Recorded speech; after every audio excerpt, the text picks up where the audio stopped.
Moving on, though, a player who probably would love to emulate Michael Olise at Bayern Munich, and that's, of course, Jan Diomande at RB Leipzig.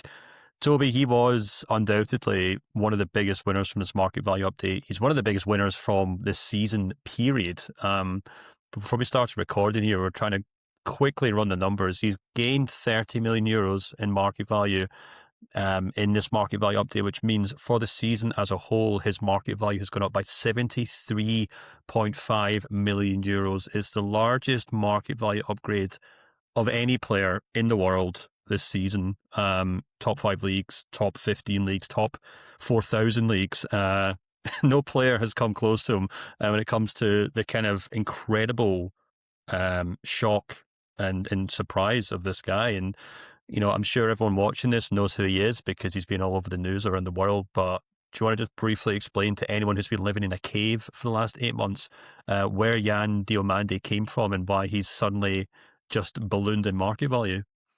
I can remember when Diomande joined Leipzig for nearly 20 million in the summer. A lot of people were surprised because they didn't know him. And honestly, I already knew him just from Twitter scouting reports on X, so I knew where he or who he was, but I didn't expect him to be that good. And he's like a phenomenal player. He is has such a speed. I saw him in the stadium weeks ago, and I never saw a player with that acceleration on the first meters. It was like crazy. Then also the ball control he adds to that, and also the one-on-one qualities in dribbling. It's like the whole package for a winger, like the wingers we didn't see for a long time, as the game got more controlled in a tactical way. So, but he has a lot of abilities that everyone wants to see, and I also guess when he's playing a good World Cup, then the top clubs will fight for him, and then maybe we can also go right into the direction of 100 million. I could imagine that. I don't want to tease it, but I can imagine that we talk about numbers like 100 million euros in the summer. But he's just like the biggest talents in the offensive line. I mean, obviously, RB Leipzig are no strangers to selling players for a huge amount of money. We did have an exclusive interview with Marcel Schaefer, who's the managing director of sport at RB Leipzig, and he told Transfermarkt that the club were obviously hoping to keep him for a long time.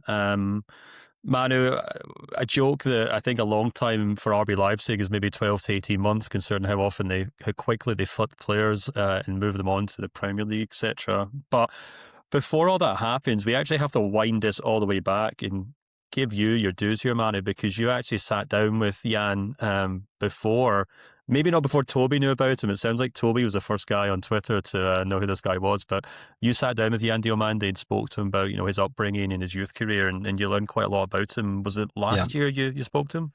I spoke to him just a few weeks after he signed for RB Leipzig, and was already part of the first team, which surprised me. I didn't think he would break into the first team so quickly. It's such a fascinating career because he obviously went to high school in the United States, right? Directly from the Ivory Coast, and trialed for a bunch of teams there, played for the DME Academy in the US, in high school as well. And then I went on trial with Charlotte FC in Colorado Rapids, and they all didn't think he was good enough. So, and then of course went back to Europe, to Spain, and the rest of his history.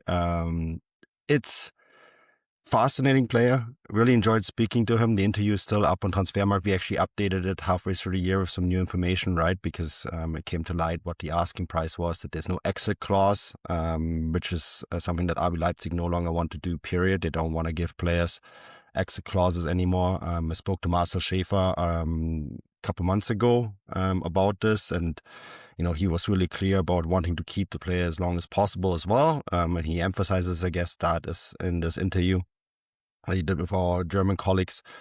But you know what? What I really thought was really interesting is just how clear-minded he was as a teenager who's just come to a new country.